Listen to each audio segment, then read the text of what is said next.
Tässä lähetyksessä pääset inspiroitumaan 3 eri ammattilaisen johdolla. Tämän lähetyksen tarkoituksena on tuoda esiin erilaisten palveluiden ja työmahdollisuuksien vaikuttavuutta juuri sinun työurallasi. Laita älylaitteesi volyymia korkeammalle, sillä nyt alkaa Uudenmaan TE-live ja Vaikutu vaihtoehdosta paneelikeskustelu.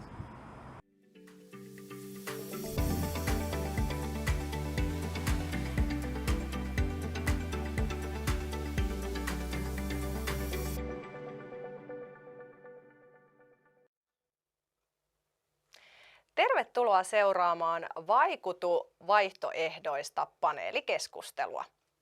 Kuten näissä meidän muissakin lähetyksissä, tässäkin lähetyksessä meillä on asiantuntija Heidi, joka vastaa teidän kysymyksiinne tuolla chat-osiossa. Eli jos sinulla tulee mitä tahansa mieleen tämän lähetyksen aikana, niin käytäthän chat-toimintoa rohkeasti. Tervetuloa studioon Mira Piironen TE-toimistolta ja koulutuspalveluista, Anna-Kaisa Karjalainen Springhouselta sekä Janika Toivonen Baronalta. Kiitos. Kiitos. Alleviivataan hei vähän tähän alkuun tämän lähetyksen teemaa ja sitä ydintä, ehkä myöskin pientä tavoitetta. Eli tarkoituksena olisi tämän seuraavan lähetyksen aikana rikkoa ehkä ennakkoluuloja koskien esimerkiksi valmennuksia, työvoimakoulutuksia, vuokratyötä ja ehkä sitä, että nämä kaikki on enemmänkin mahdollisuuksia kuin uhkia. Miltä kuulostaa? Lähdetäänkö liikkeelle? Oikein hyvältä. Ensimmäisenä tosiaan pureudutaan hieman valmennusten maailmaan ja lähdetäänkin Anna-Kaisa susta liikkeelle. Kysytään ensiksi vähän tämmöinen yleinen kysymys, että mitä valmennus käytännössä tarkoittaa ja mitä siellä valmennuksissa tehdään? No on tietenkin erilaisia valmennuksia, eli on työnhakuvalmennuksia, uravalmennuksia, on työhönvalmennusta, eli niissä on ryhmävalmennusta tai on yksilövalmennusta. Ja ehkä oikeastaan jos ajatellaan, niin tärkein on se, että sä saat jo rinnalla kulkijan, valmentaja, joka auttaa sua ottamaan niitä urastepin seuraavia askeleita.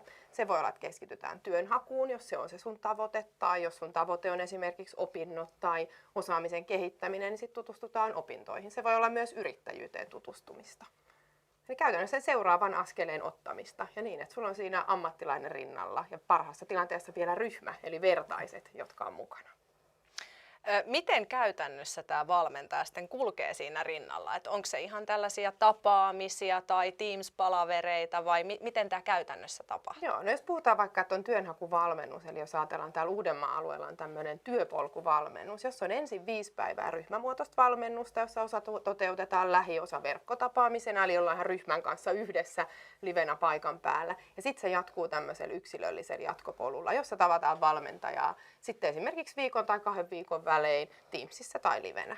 Ja sitten jos on esimerkiksi vaikka tämmöinen työhönvalmennus, joka saattaa kestää vaikka puoli vuotta, toki sitten jos sijoittuminen tapahtuu eli työllistyminen aikaisemmin, niin sitten tietenkin muoto vähän muuttuu, mutta siinäkin sitten tavataan livenä tai verkossa. Ja se menee jokaisen sen oman tarpeen mukaan myös se, että kuinka usein tavataan, minkä kestoisia tapaamisia, minkä teemojen äärellä. Välillä voidaan olla verkossa, välillä livenä tai sitten esimerkiksi kokonaan verkon välityksellä. Aika laaja ja tämmöinen, että vaihtoehtoja löytyy. Vaihtoehtoja löytyy. No hypätään vähän tänne Janikan puolelle. Sä tosiaan edustat nyt tässä keskustelussa tätä henkilöstöpalvelualan yhtiöitä, niin miten teillä siellä koetaan valmennukset? Et jos asiakkaalla on valmennus käynnissä, mutta myös sitten niin kuin tässä just Anna-Kaisa totesi, niin se työnhaku on aktiivista, niin miten se teillä otetaan vastaan? No siis ehdottomasti hyvin, nehän kulkee hyvin käsi kädessä myöskin siellä, että totta kai juuri tämä, että meillä maailma mahdollistaa myöskin nämä, esimerkiksi että verkko on siellä tukena, eli kaikki ei aina vaadi sitä, että se on sitä live-tapaamista.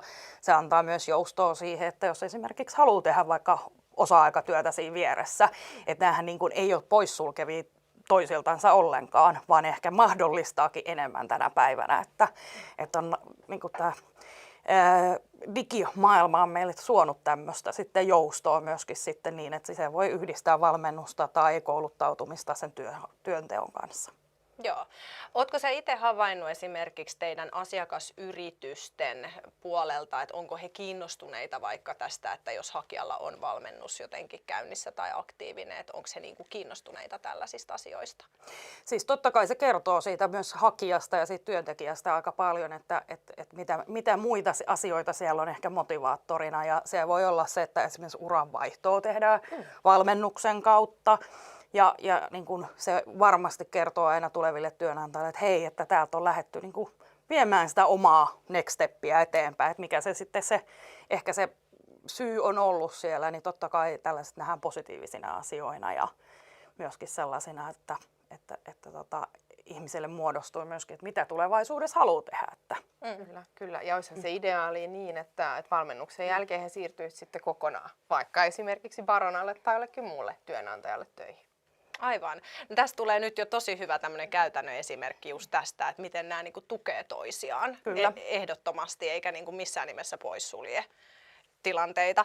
No Mira, sä edustat tosiaan nyt TE-toimistoa ja koulutuspalveluita tässä, niin miten sitten niin kuin TE-toimiston näkökulmasta, niin millaisille tai kenelle tarjotaan vaikka tätä valmennusta TE-toimiston asiakkaista?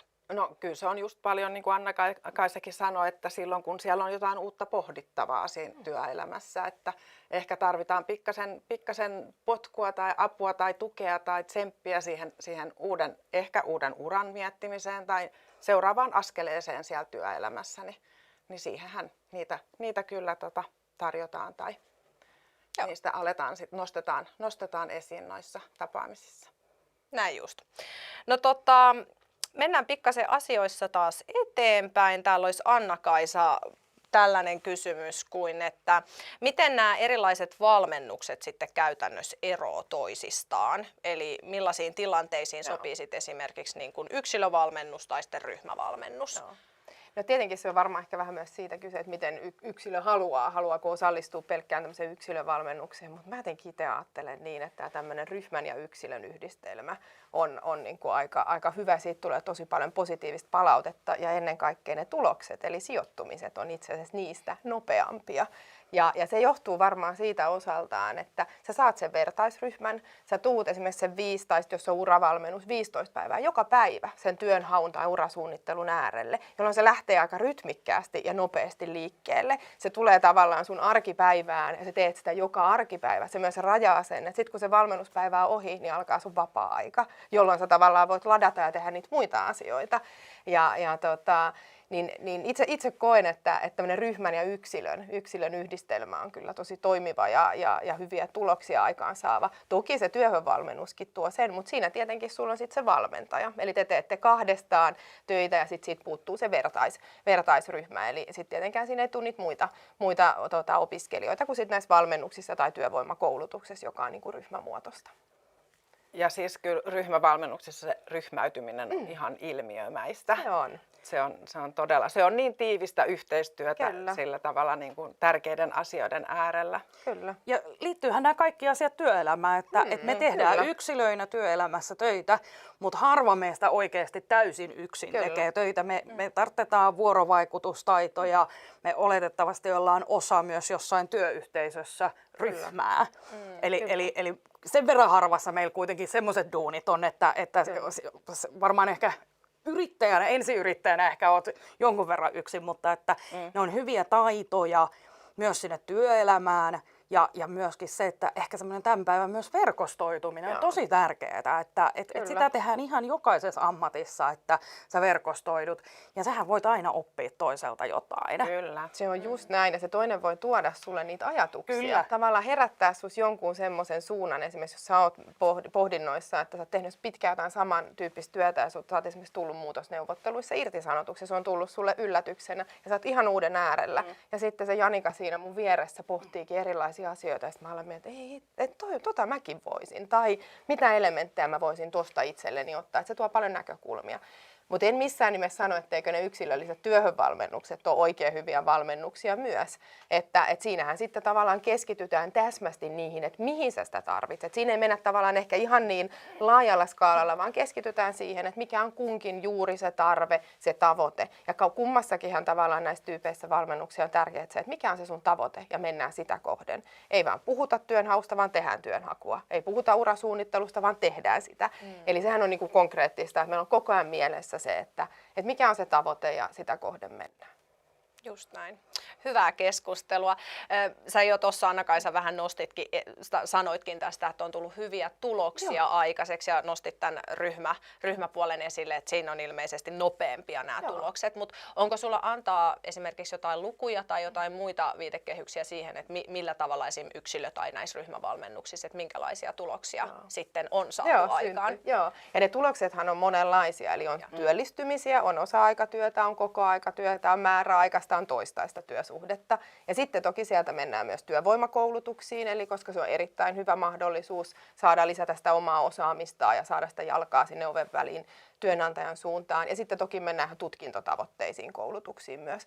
Valmennuksista jonkun verran mennään myös suoraan työkokeiluun, mikä on myös hyvä mahdollisuus siitä ehkä vähän tarkemmin tarkastella, että olisiko tämä se mun ala, tai toisaalta sitten lunastaa se piilotyöpaikka. No se, että millaisista prosenteista me puhutaan, niin riippuu esimerkiksi vähän ryhmissä, että millainen kohderyhmä. Eli meillä saattaa olla vaikka vieraskielisten kohderyhmä, luovien alojen kohderyhmä, nuorten plus 50-pisten, alanvaihtajien, eli siellä on hyvin erityyppisiä kohderyhmiä, ja sitten toki siinä se vähän vaikuttaa sitten ne prosentit, että kuinka moni heistä sijoittuu sen valmennuksen aikana. Suht samanlaisia ne prosentit on niissä niin kuin yksilövalmennuksissa ja ryhmävalmennuksissa, mutta niissä ryhmävalmennuksilla alkavissa ryhmissä tapahtuu vain nopeammin. Okei. Hyvä tietää.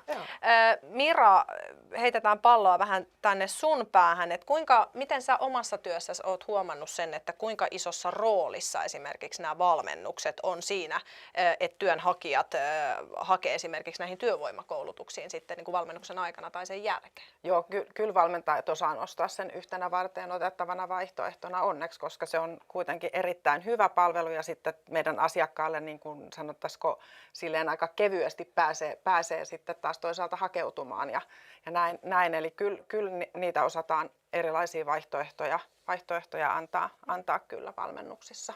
On, ja me ajatellaan niin, että työvoimakoulutuksen hakeminen on kuin yksi työhakemus, koska tärkeää on perustella se oma motivaatio ja miksi minut pitäisi valita. Kyllä. Niin sitä kyllä harjoitellaan siellä valmennuksissa paljon. Tärkeitä juttuja. Miten Janika vielä teillä tuolla vuokratyön puolella, niin nouseeko jotenkin tämä valmennustausta tai se jotenkin erityisesti teidän työnhakijoissa? Ei se varmaan sille erityisesti sieltä niin kuin nouse, mutta totta kai niin kuin mä tuossa aikaisemmin totesin, että kaikki tällainen niin kuin on plussaa ja se niin kuin kertoo siitä hakijan myös motivaatiosta ja siitä tavoitteesta, mitä kohti ollaan menossa. Että totta kai sellainen niin kuin on edesauttava tekijä siellä, mutta se sanotaan niin kuin yleisesti ottaen ehkä niin kuin hakijoiden niin kuin joukossa, niin se ei ole mitenkään sellainen, että se tai olisi niin erottautuva tekijä jotenkin isosti siellä. Niin kuin totta kai se on, mä tarkoitan siinä niin kuin hakijakannassa, mutta totta kai niin kuin positiivisesti nähdään sitä.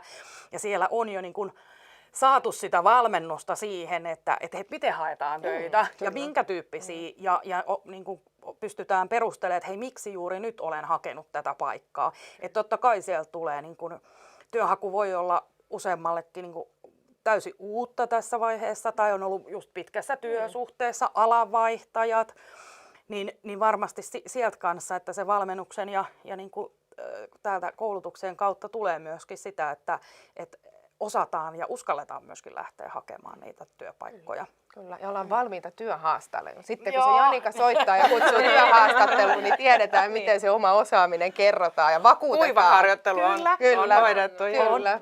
Ja sitten työhaku on, siis meillä perustuu kanssa vähän tämmöiseen, että kaikissa on trendejä, niin tässäkin on, että tämä on valtavasti muuttunut. Että jos on viimeksi hakenut 20 vuotta sitten töitä, niin on muuttunut tosi vahvasti. Että se voi olla oikeasti tosi uutta, että miten tänä päivänä nyt sitten haetaan töitä. Toi on mun mielestä todella hyvä nosto ja nyt ehkä haluankin jatkokysymyksenä esittää tähän just Janika niin kuin tästä aiheesta, että jos nyt miettii just henkilöä, joka vaikka 20 vuotta sitten on sitä työtä hakenut, mietitään vaikka, että työkalutkin oli täysin erilaiset että eihän meillä ei ollut sosiaalista mediaa tai nämä digityökalut on ollut niin kuin ihan hyvinkin lapsen kengissä. Kyllä. Niin mistä niin kuin esimerkiksi nyt sitten, jos on tällaisessa tilanteessa, niin mistä sitä ammentaa tällaista, että no minkälainen CV nyt nykyaikana pitää olla ja täytyykö se olla videohakemus vai? Meidän valmennuksessa. Tämä selvä vastaus. Ensin meille ja sitten me voidaan auttaa, että millaisia ne on. Juuri Ja näin. ehdottomasti kannattaa ottaa kaikki apu siihen vastaan, mutta totta kai täällä on niin kuin nämä ammattilaiset ja sieltä tullaan tai niin kuin pystytään kertoa, että hei, tällaista se tänä päivänä on ja tällaisia vaatimuksia niin kuin minimissään on täytettävä, jotta se niin kuin rekrytointi lähtee liikenteeseen sieltä. Mutta onneksi rekrytointityökalut ja mitä niin kuin työnantajat vaatii, on kuitenkin tosi helppokäyttöisiä. Ne on tosi intuitiivisia ja helposti, että ei niitä kannata pelätä, että ne kyllä auttaa askeleet eteenpäin. On, ja näissäkin ollaan harpattu nyt niin kuin vuosien aikana niin kuin iso harppaus, että varmaan moni muistaa tällaisia, että ennen piti vaikka samaan yritykseen laittaa useamman kerran hakemus, niin nykyään ollaan jo menty siihen, että se yksi hakemus riittää ja sitten sä voit sieltä yrityksen sisältä hakea useampaa paikkaa, sillä sitten sä voit sitä niin kuin yksityiskohdistaa sitten tai näin. Et ollaan siinäkin, että sanotaan, että niin kuin itsekin ihmettelee aina, että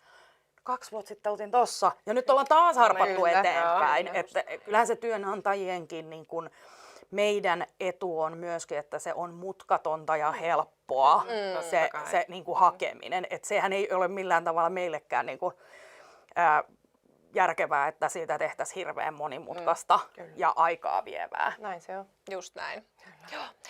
Vielä Anna-Kaisalle tässä kohtaa kysymys liittyen näihin niin kuin valmennusten päättymisiin, kuten tuossa sanoit, että sitten vaikka tässä henkilökohtaisessa yksilövalmennuksessa on sitten se valmentaja kulkee ikään kuin siinä rinnalla koko ajan, niin miten sitten tämän valmennuksen päätyttyä, että opit on takataskussa ja ollaan saatu niin kuin eväitä reppuun ja sitten lähdetäänkin niin kuin sinne työnhaun-maailmaan, niin mitä valmentajalle tapahtuu, millainen käytäntö siinä on, että onko se sitten ikään kuin sillä, että kiitos ja näkemiin vai voiko tähän palata? Voiko valmentaja hyödyntää sitten valmennusten jälkeen? Joo, no se vähän riippuu valmennuspalvelusta ja oikeastaan vähän siitä, että millaista valmennusta on hankittu, mutta kyllä niihin usein liittyy myös, varsinkin näihin yksilöllisiin työhönvalmennuksiin, se työssä valmentaminen. Eli on se, että kun se työsuhde alkaa, niin se valmentaja on siellä vielä taustalla, rinnalla, tukena, auttaa ehkä niissä ensimmäisissä kohdissa, jossa tulee jotain haasteita, voi jopa tulla vaikka sinne työpaikalle tarvittaessa.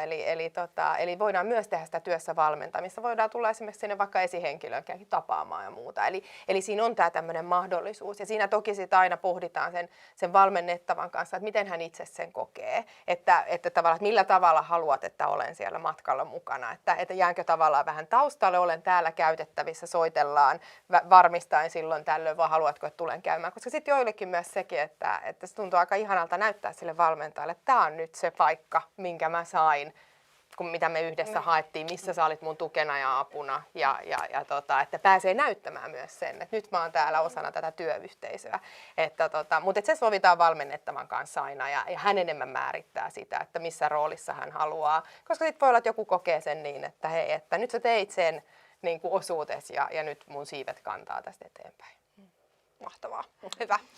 Hei, siirretään keskustelua sitten hieman työvoimakoulutusten maailmaan ja mä haluaisinkin heti tässä aluksi kysyä itse asiassa teiltä kaikilta ihan tällaisen oman mielipiteen sellaiseen asiaan, että millainen kaiku tai maine, puhutaan niin kuin siitä teidän työn näkökulmasta, niin työvoimakoulutustermillä on vuonna 2024. Lähdetään nyt vaikka Mira susta liikkeelle. No mä oon ehkä huonoin aloittaja.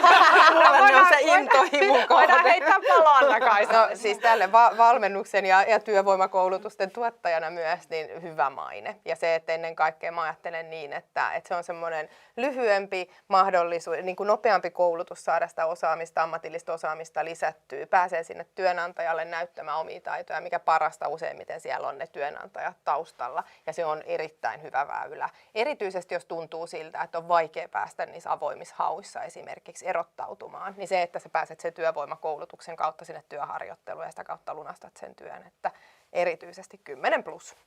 Tämä ei ollut maksettu.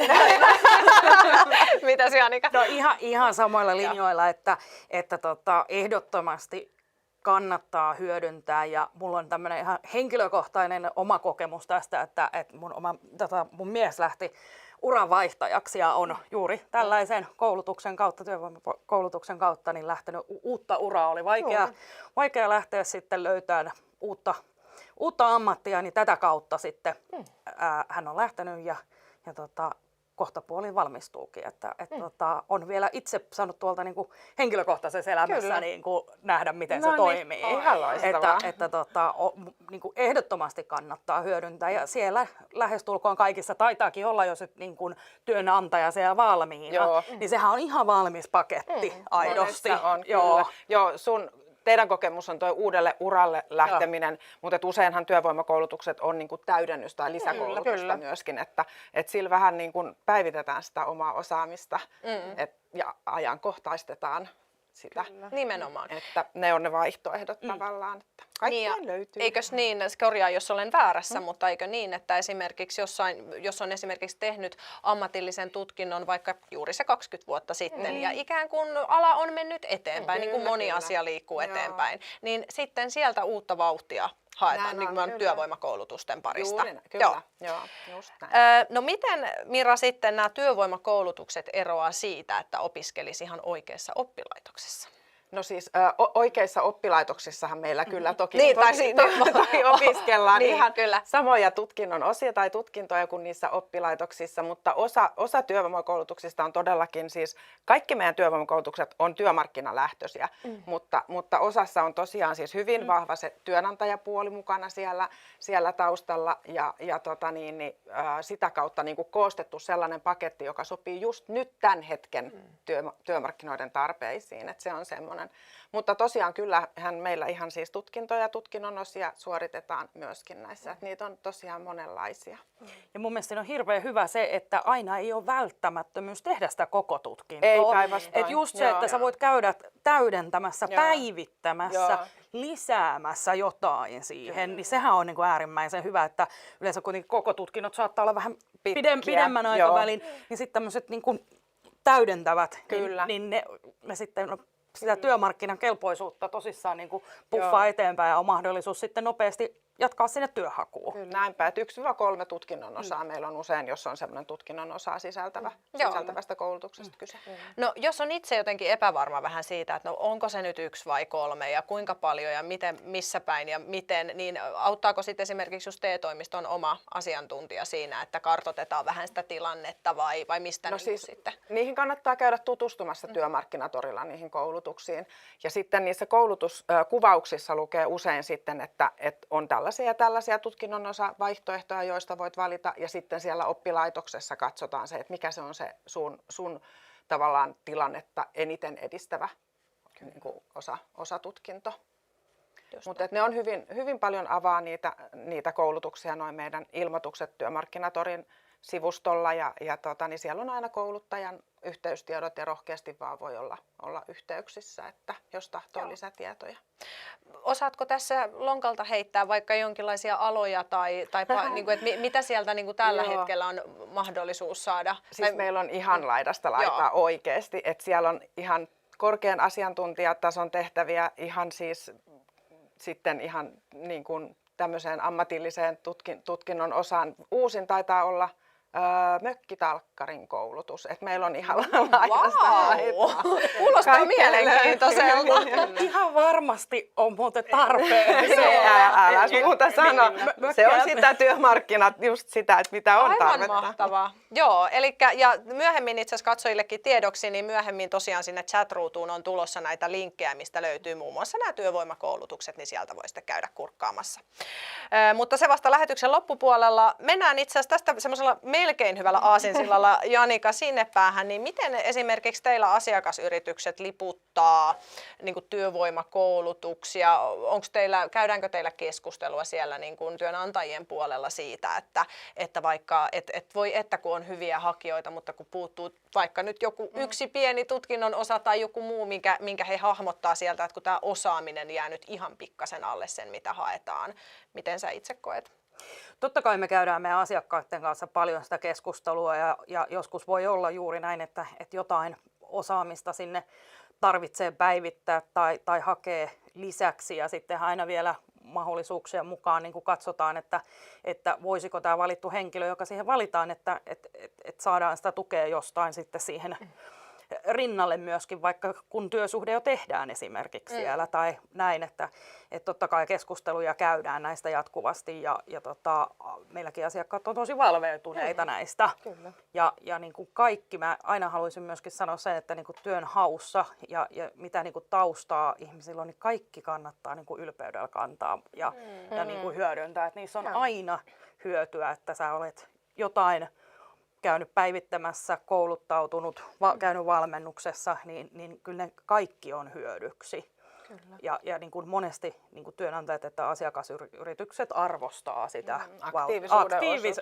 Kyllä, sitä aktiivisuutta. Kyllä, ja sitten just tätä päivitettyä osaamista. Eli se, että jos sä oot käynyt nyt sen työvoimakoulutuksen vaikka 40-60 päiväisen just tässä alkuvuodesta versus, että siitä sun edellisestä työstä tai koulutuksesta on jo useampi vuosi. Että tavallaan se, että kyllä se nostaa sua siinä hakijana sitten eteenpäin. Kyllä, just ja näin. sitten oleellista on se työharjoittelupaikan valinta. Se on niinku se ratkaiseva. Eli jos ei se ole tämmöinen rekrytoiva koulutus, jossa se työnantaja on valmiina, vaan se on sitten enemmänkin vaikka näin, että se on joku palvelualan työvoimakoulutus, niin se, että sä menet semmoiseen työpaikkaan, jossa voit työllistyä. Ja se on se tärkein valinta, ettei valita vaan sitä, mikä tuntuu ehkä sillä hetkellä kivoimmalta idealta, vaan mikä on se työllistävä työnantaja. Miltä se työllisyystilanne näyttää sillä työnantajalla ja siellä alalla, ja sinne mennään työssä. Ja työvoimakoulutukset on hyvin semmoisia työssä, että paljon opitaan siellä työssä nimenomaan, että me ei välttämättä, totta kai on jotain sote-alan koulutuksia, missä sun on pakko lukea kirjasta jotain, mutta et yritetään just, että saadaan sitä asiakas saa verkostoa jo siinä koulutuksen aikana ja sillä tavalla, että... Kyllä, ja siinä se kouluttaja on apuna, siinä, että se työssä oppimispaikka löytyy, että siinä ei jää kukaan yksin. Ja koulutuspaikan uravalmennukset ja muut sellaiset. Joo.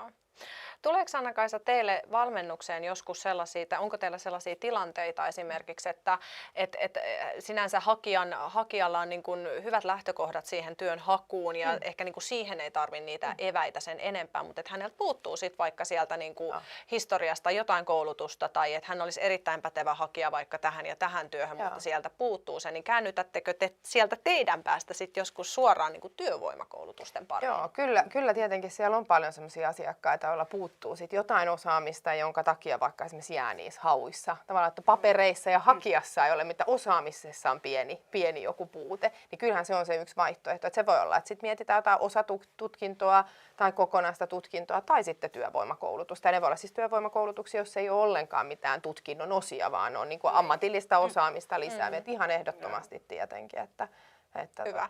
Eli yhteistyö toimii myös tähänkin suuntaan. Ja kyllä. niin kuin huomataan, niin selkeästi teillä on välillänne tällainen sidos, että kaikki tietää, kehen ottaa yhteyttä. Ja se on tärkeintä. Siis meidän kaikkien tavoite on se, että asiakkaat työllistyy. Se on se johtotähti. Kyllä, väylälle ei ole väliä, mikä vie sinut sinne työhön, niin se työ on se tavoite, menee se opintojen kautta tai valmennuksen joskus koulutuksen. Se menee mutkan kautta, joskus se menee suoraan. Just näin. Ja tämä on tosi hyvä taas niin kuin muistuttaa tässäkin vaiheessa tätä keskustelua, että ehkä sillä polulla ei sinänsä tai sillä matkalla, kuljetulla matkalla on niin väliä ja koskaan ei tiedä, että mitä siellä kulman takana odottaa. Että vaikka niin kuin alustavasti voisi tuntua, että no voi että vaikka että valmennus nyt, että no miten tämä nyt auttaa mua sitten tässä työn saannissa, niin se voikin oikeasti olla siellä nurkan takana. Se voi olla. Ja sitten toki siinä pitää välillä käydä myös sellaisia keskusteluja, että mihin valmennettavalla esimerkiksi mitkä on ne elämän realiteetit. Ja nekin on tärkeät keskustelut. Eli mihin sä pystyt tässä sun elämäntilanteessa sitoutumaan, että se kokonaisuus pitää huomioida. Ja sitten se, että mehän ollaan yksilöitä kaikki, eli sen takia niiden polkujenkin, ne voi olla erilaisia. Meillä myös on niin kuin erilaisia elämäntilanteita, niin sen takia, että niitä räätälöidään, että ehkä jos on semmoinen joku käsitys siitä, että ennen kaikkien piti kulkea vähän niin kuin, että tässä samassa valmennuksessa nyt mennään kaikki samaa polkua, niin se maailmahan on muuttunut ihan totaalisesti siitä, että jokaisella on se oma polku ja ne omat tavoitteet ja ne oma tulevaisuus siellä. Että se on niin kuin hyvä muistaa aina, kun tässä, vaikka kaikkien tavoite on saada se työpaikka sieltä, niin myöskin se, että se on ihan ok mennä, että jokaisella on se oma polku. Kyllä. Sitten se voi olla joskus niin, että se työ löytyy niin, että se koostuu vaikka 2 erilaisesta osa-aikaisesta työstä. Kyllä, oikein hyvä. Hei, mennään vielä takaisin tähän työvoimakoulutukseen hakeutumiseen tai siihen hakemiseen.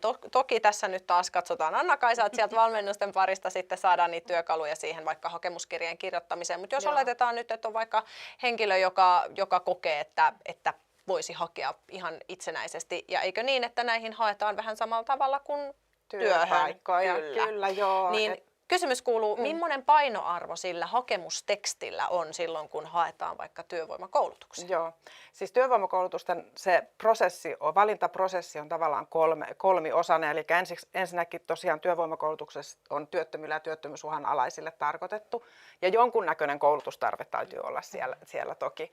Ja sen jälkeen, kun meillä hakuaika päättyy tai jo hakuaikana, niin meillä koulutuspalveluissa koulutusten vastuuasiantuntijat katsoo ensiksi asiakkaiden tiedoissa, että nämä kriteerit täyttyy, ja sen jälkeen mennään sen hakemuksen kimppuun. Ja se on sitten se työkalu, jolla niin kuin valitaan hakijoista haastatteluihin, kielitesteihin, soveltuvuustesteihin, mitä ikinä siihen väliin tuleekaan.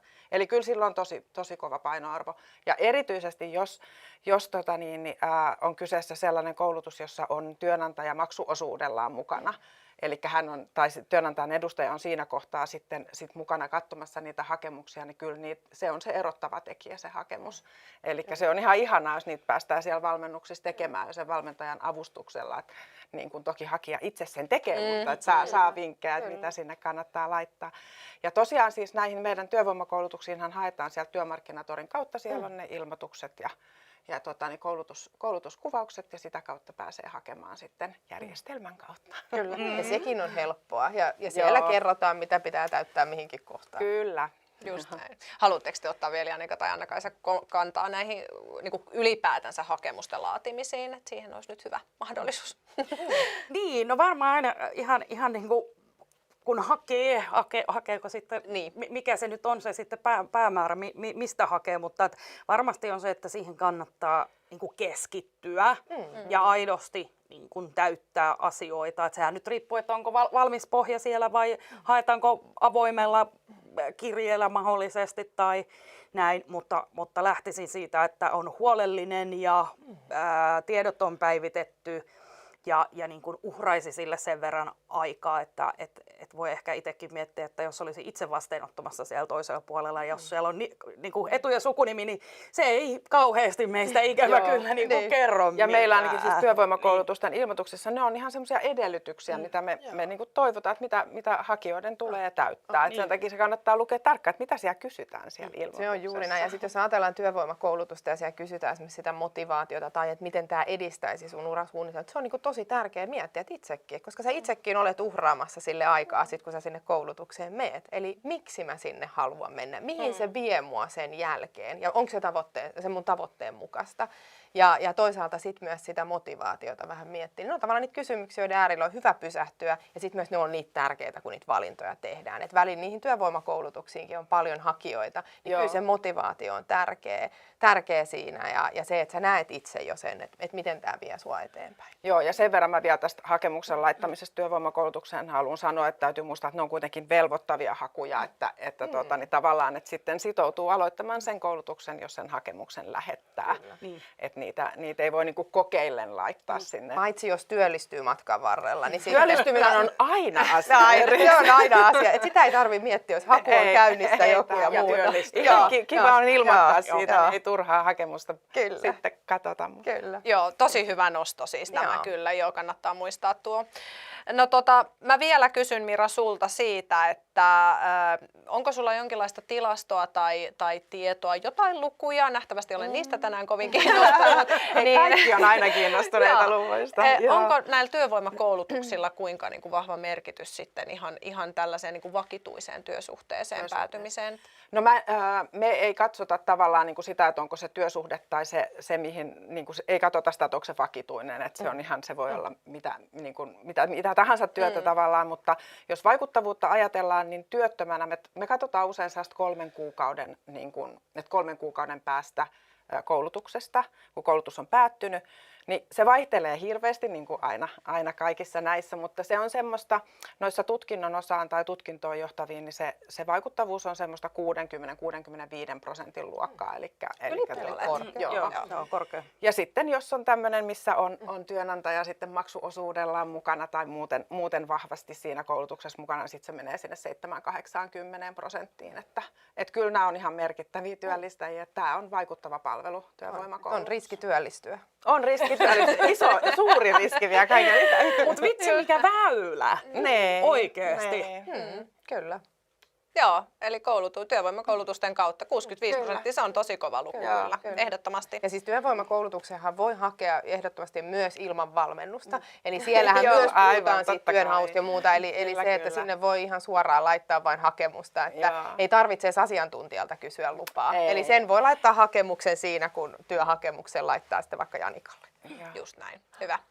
Hei, puhutaan vielä sellaisesta aiheesta kuin taloudelliset tilanteet, joka on totta kai jokaisen yksilöllinen ja henkilökohtainen asia. Me ei voida tässä nyt niin kuin mitään sellaista yleistä julistusta tehdä, mutta jos puhutaan niin kuin ihan yleisellä tasolla, esimerkiksi moni niin kuin asiakas miettii esimerkiksi työvoimakoulutusten kannalta, että no mitäs sitten minun taloudellinen tilanne, että ajatellaan sitä, että saa erilaisia tukia ja muita, niin osaatko sanoa tähän jotain sellaista yleistä? Kyllä osaan. Joo, kerro ihmeessä. Eli työvoimakoulutusten aikana saa samaa työttömyysetuutta kuin mitä saisi työttömänä ollessa. Eli se on niinku semmoinen perussääntö. Sitten on näin just, että jos tavallaan on sitten sen oman vastuuvirkailijan, vastuuasiantuntijan kanssa sopinut työllistymissuunnitelmasta siitä koulutuksessa, sen ehtii tehdä kyllä sitten koulutuksen pääsyn jälkeenkin, niin silloin siihen saattaa saada pienen korotuksen, mutta nämä on sitten taas maksajan asioita, eli sen takia puhun tälleen, että saattaa saada.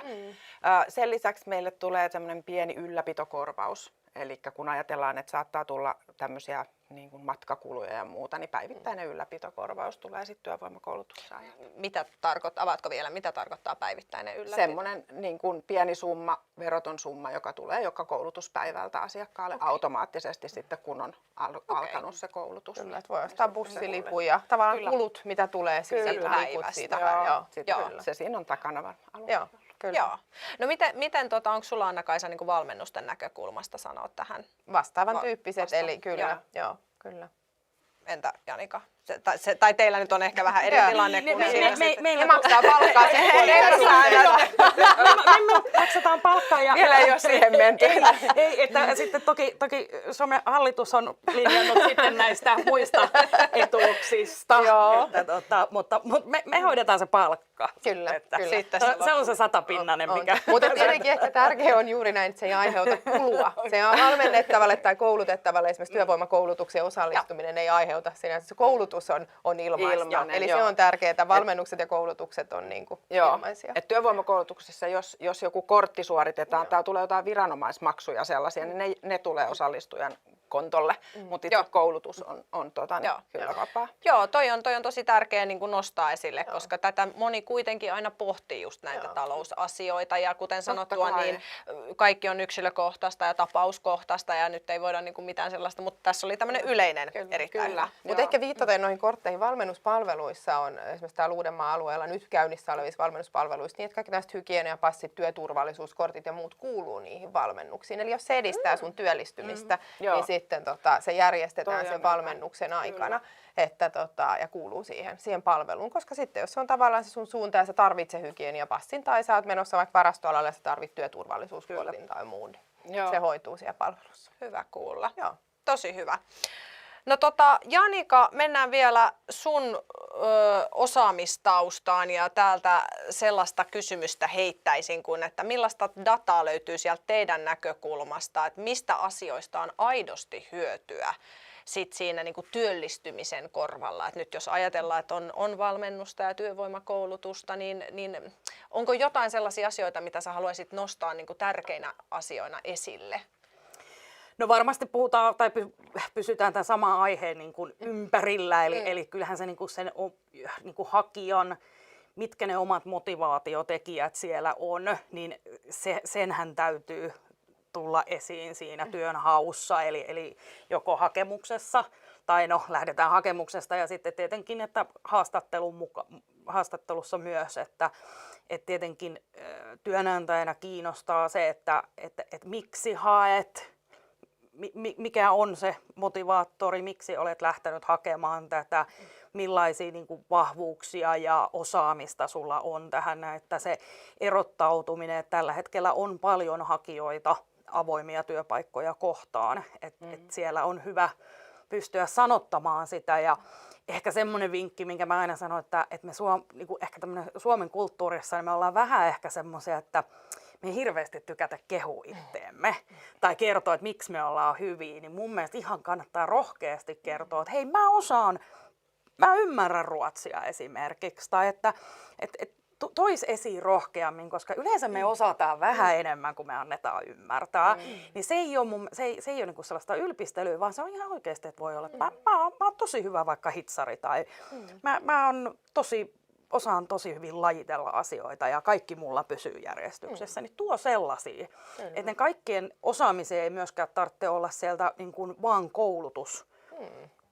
Että koulusta tai kouluttautumisesta, valmennuksesta. Sullahan voi olla jotain henkilökohtaista, että mä tosissaan on tosi hyvä järjestelmällinen harrastuksien kautta tällaisien, niin tuoda sitä esiin siinä myöskin. Ja se, että tuo se oman persoonan, että sehän on se. Me ollaan kaikki yksilöitä ja jokaisen pitää olla ylpeä myös siitä, niin se persoona on hyvä näkyä ja myöskin se, että hakija myöskin sitten ainakin siinä haastatteluvaiheessa niin rohkeasti myös kysyy, että siitä työpaikasta ja se, että minkälainen se on. Että tämä on semmoinen kaksisuuntainen kuitenkin, että ei vain yksisuuntaista niin kuin työhakua. Joo. Oikein hyvä ja jatketaan itse asiassa vielä keskustelua sitten henkilöstöpalvelualan yhtiöiden näkökulmasta. Ja tämä termi tuli mulle tässä vielä tänään oikein terotettua. Janika, sun toimesta, niin haluatko avata vielä nopeasti katsojille sen, että mikä oli se semmoinen vanhahtava termi ja mitä nykyään käytetään näistä joo, tässä on varmaan semmoinen, että aika monelle voi olla tämä henkilöstövuokrausyritys tuttu ja se on ihan validi kyllä käyttää sitä, mutta se ehkä kertoo vain yhdestä niin kuin osa-alueesta, eli tästä henkilöstövuokrauksesta, mutta henkilöstöpalveluyritykset, kuten Barona, niin me tehdään paljon muutakin. Et ehkä se aikaisempi henkilöstövuokrausyritystermi on ehkä sellainen, että se kertoo aika suppeasti siitä. Ja ehkä siellä on aika paljon myyttejä. Ja niin kuin sitä me alaa kohtaa, että tietyllä tavalla mekin ollaan tässä aikojen saatossa kehitytty ihan valtavasti ja kasvettu aika monipuolisiksi taloiksi. Ja toki meidän ydin on se työ edelleenkin. Kyllä. Mutta olemme henkilöstöpalveluyritys, puhutaan tällä termillä, mutta toki meidän yksi niin kuin liiketoiminta on henkilöstövuokraus. Ja sitten ehkä se, että varsinkin aikaisemmin ehkä puhuttiin paljon tämmöisestä niinku keikka- ja lyhytkestoisesta työstä. Toki sitäkin on, mutta on myös paljon toistaisia ja kokoaikaisia työsuhteita. Kyllä. Saattaa olla joskus, että se työn suoritus tapahtuu useammassa paikassa, tai se voi olla, että se on yhdessä ja samassa paikassa ja muuta, ja on suora rekrytointia ja muuta, että se on juurikin näin, että se on niinku monipuolista. Ja ei tarkoita vaan se, että käydään vaan torstai-iltaisin töissä, vaan voi olla, että käydään ihan 5 päivää viikossa töissä. Että just näin, ja hyvin kasvanut niin kuin, työllisyyden muoto, että ihan samalla lailla niin kuin työsuhteet on kasvanut vuosien varrella, että siellä, että ehkä se toistaiseksi voimassa oleva kokoaikainen työ ei olekaan sitä, jota yksilö hakee, että ennen ehkä oli vain tämä yksi tie, niin nyt sitten on ainoa oikea, että nykyään on tullut erilaisia niin kuin muotoja tehdä töitä. Kyllä. Ja mä luulen, että ne on kyllä hyvin kaivattujakin ollut, että koska niin kuin mä sanoin aikaisemmin, me ollaan yksilöitä, niin sieltä voi jokainen siihen omaan elämäntilanteeseen ja omiin niihin, mikä se on se tavoite, niin löytää sen soveltuvan työnteon muodon. Kyllä. Ja sitten myös se tavalla, että sä voit olla yhdellä ja samalla työnantajalla töissä, mutta tehdä vaikka useammalla toimialalla töitä. Eli tehdä erilaisia töitä. Eli se ei tarkoita sitä, että sun pitää olla siinä yhdessä muotissa, vaan sä voit tehdä siellä useammalla toimialalla. Just näin. Jos vielä katsotaan vähän niin kuin toiselle puolelle, että nyt puhutaan niin kuin työnhakijan näkökulmasta, että mitä kaikkea voi ja saa tehdä, mutta mikä se on, Janika, se niin kuin ehkä motiivi sille, että asiakasyritys haluaa juuri niin kuin teidän kautta hakea työntekijöitä? Mikä siinä on se juttu?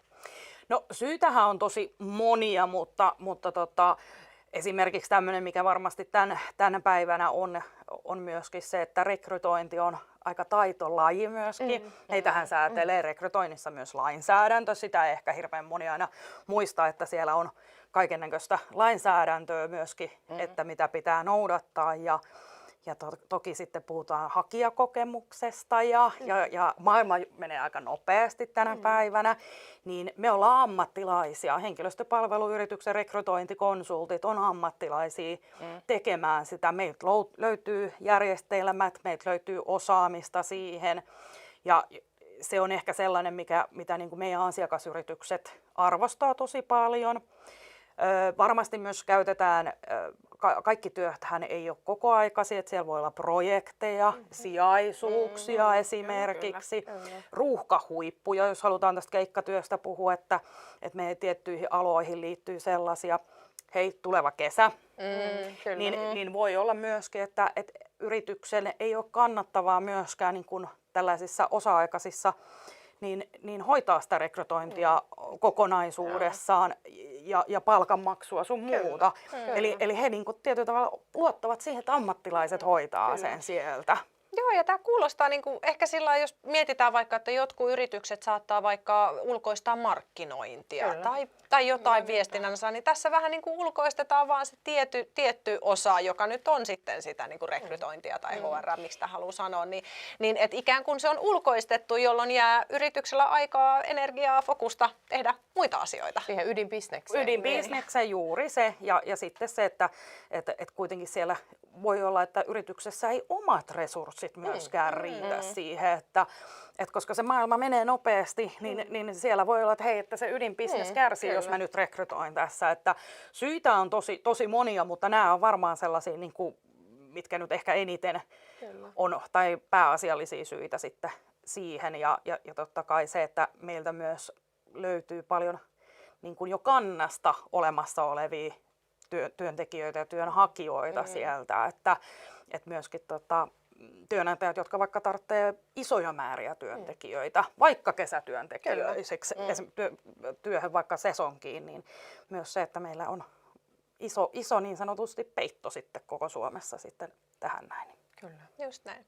No miten Springhousella, Anna-Kaisa, nyt tässä kuultiin ajankohtaisimmat Janikalta ja just tästä niin kuin suhtautumisesta työnhakijoiden työnantajienkin näkökulmasta, mutta miten valmennuspuolella sitten, miten te puhutte niin kuin esimerkiksi osa-aikatöistä tai siitä, että miten se, niin kuin, että ajatellaanko siellä teillä, että pitää niin kuin, työllistyä aina johonkin tiettyyn yritykseen ja täysipäiväiseksi vai miten? Ei, kun te ollaan puhuttu moneen kertaan, niin tietenkin ne on yksilöllisiä ne polut ja me ajatellaan myös niin, että jokainen askel vie kohtia eteenpäin ja jokainen työllistyminen, on se sitten vähän lyhytkestoisempi tai osa-aikainen tai muu, on aina arvokas ja tärkeä ja juuri näin, että jokaisen se yksilöllinen niin kuin myös se elämäntilanne määrittää sitä, että et ei ole mitään niin kuin sellaista, että jokaiselle samaa tai muuta, että jokainen lähdetään sitten jokaisen yksilöllisestä tilanteesta, siitä osaamisesta, siitä tilanteesta, niistä omista tavoitteista, ehkä siitä urasuunnittelusta pidemmällekin, eli että mitä nyt ja mitä haluat sitten myöhemmin, että voidaan tavallaan yhdessä jo vähän rakentaa, että miten se menee kohti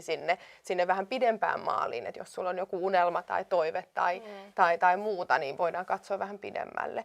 Ja samalla tavalla, että mehän ollaan osa StaffPoint-konsernia, eli henkilöstöpalveluorganisaatio, niin se, että se työ voi olla hyvin monenlaista ja juuri näin, että parhaimmillaan voit tehdä usealle toimialalle ja se antaa myös sulle mahdollisuuden kokeilla.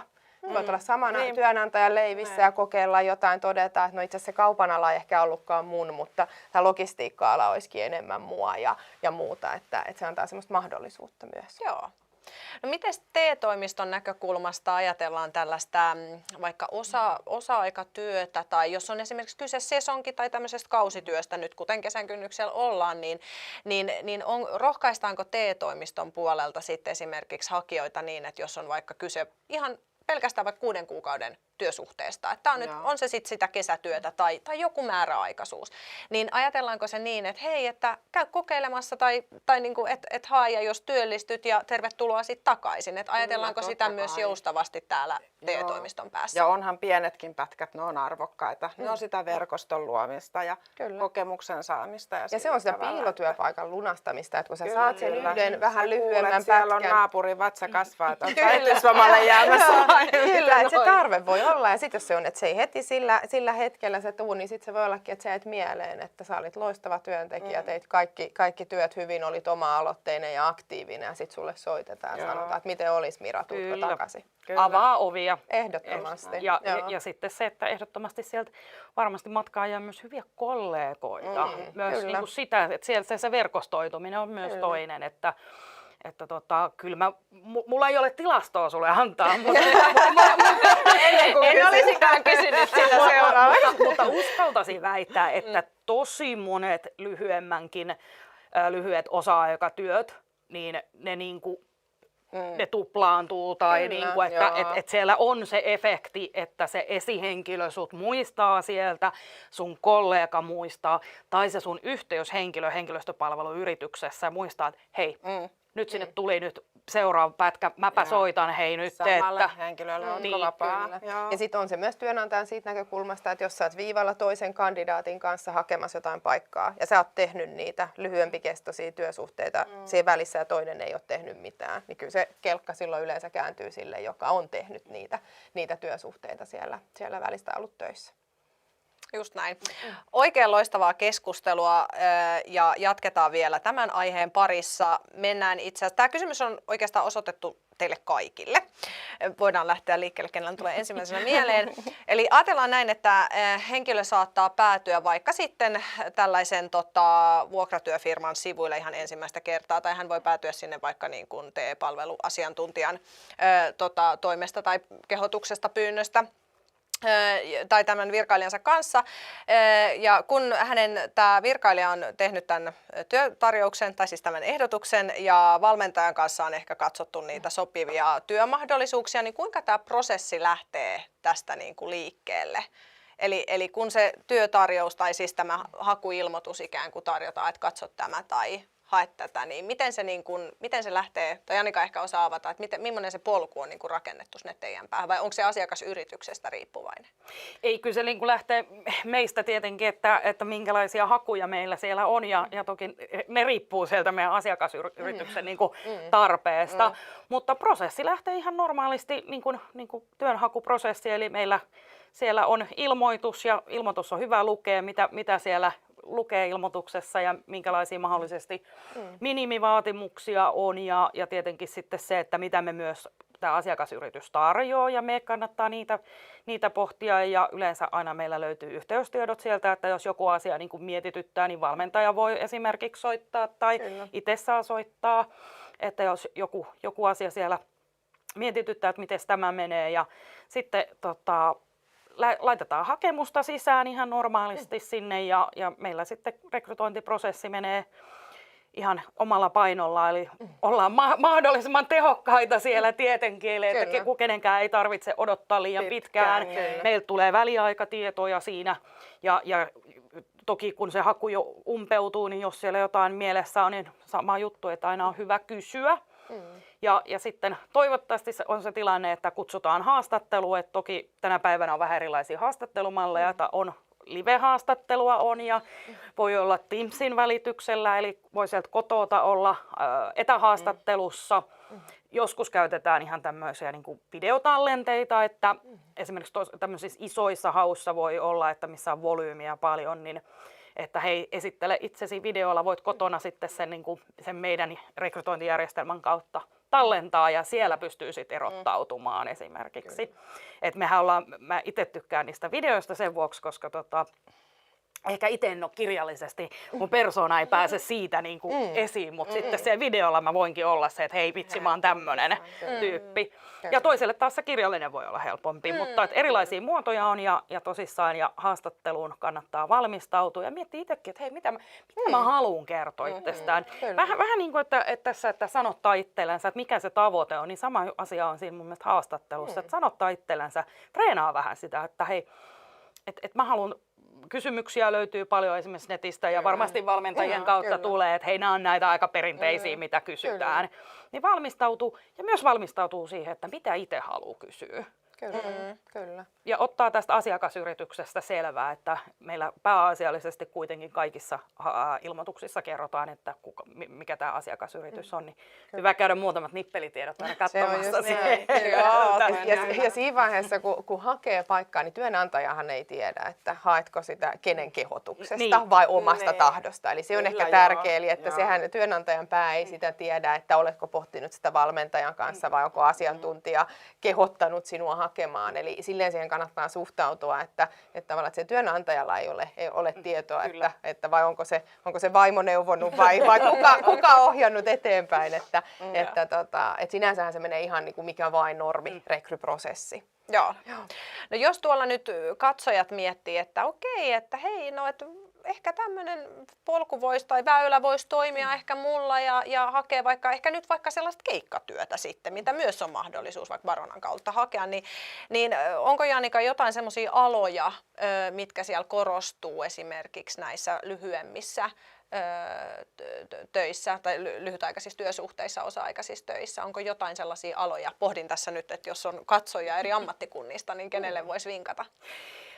Varmasti siellä nousee tietyt alat ja toki tässä kun kesä on tuloillaan myös, että varmasti niin kuin palvelupuoli, eli puhutaan niin kuin kaupan ja ravintolapuolen alasta. Logistiikka on myöskin varmasti sellaista, mikä niin kuin kesällä näkyy vahvasti ja sote-puolella nyt ei ole keikkatyötä, mutta ehkä tämmöisiä määräaikaisuuksia on ehkä siellä yleisempää. Normaalisti myös ehkä nähtäisiin, että tuolla rakennusalan puolella myöskin on, mutta tässä nyt harmillisesti ollaan pienessä taantumassa nyt tämän maailmantilanteen vuoksi, mutta varmasti tämä palvelualat nyt on semmoinen meilläkin vahvin, mikä näkyy, että missä sitä lyhytaikaista työtä on tarjolla.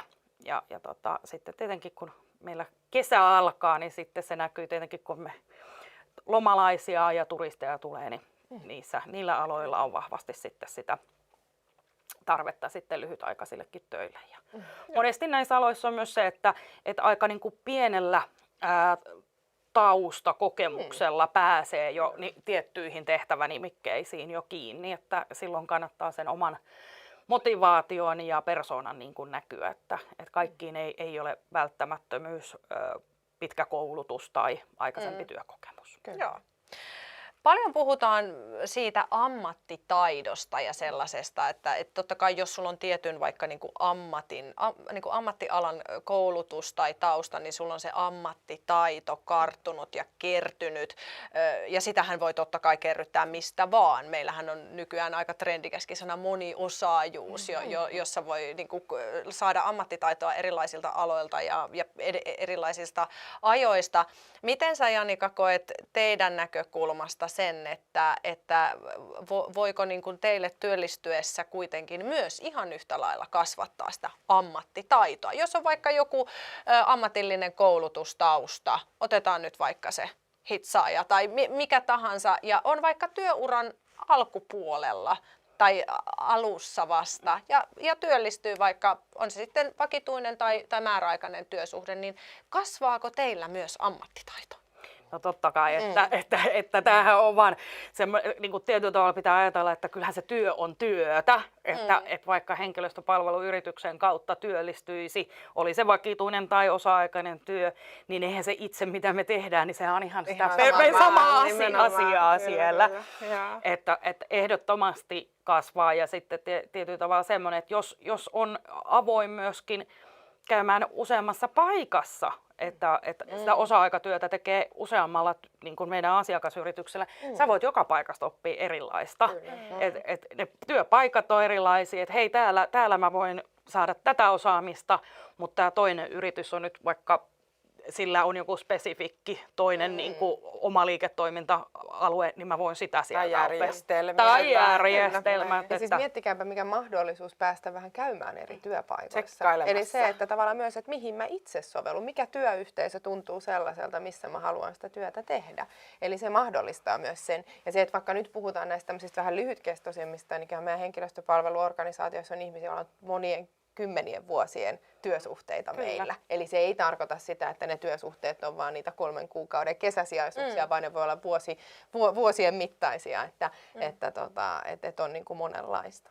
On, ja se on varmaan sellainen, että siellä on semmoinen vähän vanha kaiku, että kaikki olisi lyhytaikaisia töitä.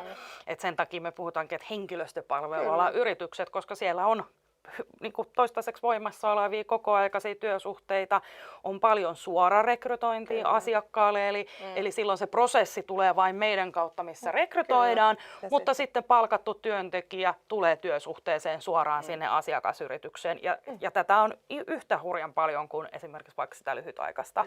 Et siinä suhteessa on taas, mekin ollaan kehitetty tosi pitkälle, että se on niin kuin tänä päivänä täysin myytti, että on vain keikkatyötä ja ei voi työllistyä koskaan sinne asiakasyritykseen, niin se ei kyllä pidä paikkaansa.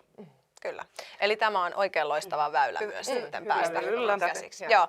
Miten Anna-Kaisa tai Mira, haluatteko te vielä TE-toimiston tai Springhousen näkökulmasta ottaa kantaa vaikka siihen semmoiseen niin kuin työelämätaitojen kehittämiseen, että miten esimerkiksi TE-toimistolla tai Springhousella sit niin kuin niitä jollain tavalla koulitaan tai opetetaan sitten, että ammattitaitoa tulee tekemällä töitä, mutta miten tämmöistä ihan... No siis kyllähän työvoimakoulutuksista tietysti paljon, kun ollaan siellä työpaikalla, niin siinä tulee samalla sitä, että esimerkiksi jos on pitkän aikaa ollut pois työelämästä, että miten siellä töissä nyt taas oltiinkaan. Ja muutenkin siis erityisesti taas nämä nostan ylös nämä koulutukset, joissa on se työnantaja jo maksuosuudella mukana, johon on tarkoitus rekrytoitua sitten sen koulutuksen jälkeen, niin siinähän sä näet jo minkälainen se työympäristö on, sovinko mä tänne, onko tämä mun juttu, toimiiko kemiat.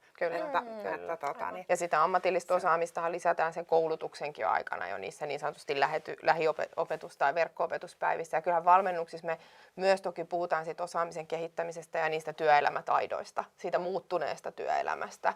Ja harjoitellaan sen muuttuneen työelämän niitä taitoja, mitä tarvitaan ehdottomasti. Ja sitten mietitään niitä, että tuntuuko siltä, että tarvitaan jotain lisäosaamista, joka tulee koulutuksen kautta, työkokeilun kautta tai työn kautta. Eli tavallaan niitä väyliä on monenlaisia.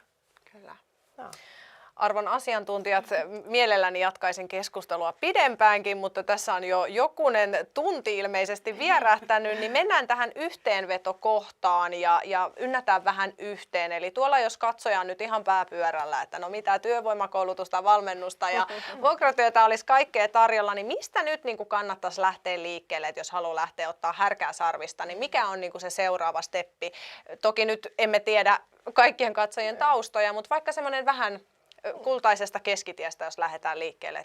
Mitä kannattaa nyt tehdä, jos jotain haluaa suunnata sitä omaa työuraa, koulutustaustaa uudelle polulle, niin mitä tehdä? No mä sanoisin ehkä niin, että jos sä pohdit, että sä et tiedä vielä mitä työtä, tai se työhaku jotenkin ei ole tuottanut tulosta. Sitten mä sanoisin, että se valmennus on se, että sä pääset pohtimaan sen valmentajan kanssa, että okei, että mistä tämä kiikastaa tai mitä tässä pitäisi tehdä, mitä ne seuraavat vaiheet on. Jos sä tiedät ihan selkeästi, että mikä ala sua kiinnostaa, mutta sulla puuttuu osaamista, sit se olisi työvoimakoulutus. Jos sä tiedät, että mitä työtä sä haluat hakea, sit sä haet suoraan töihin ja teet sitä. Mutta jos sulla tulee tunne, että se ei tuota tulosta esimerkiksi 2-3 kuukauden kuluttua, niin sit palaat takaisin niihin valmennuspalveluasioihin ja mieti sitä, että voisiko siitä valmentajasta olla apua. Kyllä, ja kyllä mun mielestä kannattaa ihan käydä katsomassa, mitä ne on meidän työvoimakoulutukset. Ihan vaikka ei miettiskään sitä koulutusta tällä hetkellä, että niin kuin sä sanoit, että tuonne tulee linkki tulee sitten, niin että hyvin helposti yhdellä klikkauksella pääsee niitä katselemaan ja